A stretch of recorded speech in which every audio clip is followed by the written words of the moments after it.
Hello friends, నేను మీ Arun tribal bye. బాగున్నారా? నేనైతే చాలా బాగున్నాను. ఆ పక్కనే నాగార్జున పొలాలు ఉన్నాయన్నమాట. ఒకసారి అక్కడ వెళ్ళి చూద్దాం మనం రండి. ఫ్రెండ్స్, చూస్తారు కదా, ఇదే నాగజేముడు మొక్క అనమాట. నాగజేముడు అనేది ఎడారు మొక్క. ఇది కటక్షణ జాతికి చెందిన మొక్క అన్నమాట. ఈ నాగపాము ఈ మొక్కను చూస్తున్నారు కదా ఫ్రెండ్స్. నాగుపాము పడగ విప్పినప్పుడు తల భాగం ఏ ఆకారంలో ఉంటుందో ఈ చెట్టు ఆ కాండం మొత్తం అదే విధంగా ఉండటం వల్ల దీనికి నాగజేముడు అంటారు ఫ్రెండ్స్.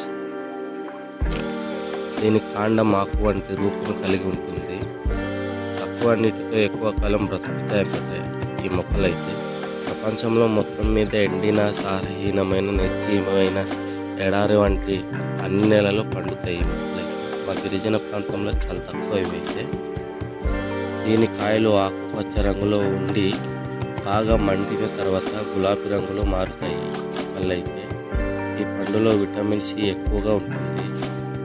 నిరోధక శక్తి పెంపొందిస్తుంది అన్నమాట ఈ పళ్ళు. తెల్ల రక్త కణాలు అధికంగా పెంపొందిస్తాయి ఈ పళ్ళు తినడం వలన. విటమిన్ సి అనేది ఎముకలు మరియు కండరాలు దేహం పడుతుంది. ఈ పండులో కాలుష్యం పుష్కలంగా దొరకటం వలన ఎముకలు మరియు దంతాలు దృఢంగా మారుతాయి. ఈ పండులో పిచ్చు పదార్థం ఎక్కువగా ఉండటం వలన జీర్ణ వ్యవస్థ అధికంగా పనిచేస్తుంది. మలబద్ధకం, గ్యాస్ట్రిక్ నయం చేసే లక్షణాలు కూడా ఈ పళ్ళులో అయితే ఉన్నాయి ఫ్రెండ్స్. భయంకరమైన క్యాన్సర్ కణాలను కూడా పోరాడే శక్తి కలిగి ఉంటుంది ఈ పళ్ళు అయితే. ఈ పళ్ళు ఎక్కువ శాతం ఉత్తర దక్షిణ అమెరికాలో వీటికి ఎక్కువగా పండుతాయి ఇవి మొక్కలైతే.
ఓడక అనే మద్యం తయారీలో కూడా ఈ పండు రసాన్ని అయితే ఉపయోగిస్తారు. మద్యంలో ఎక్కువగా ఉపయోగిస్తారు ఫ్రెండ్స్.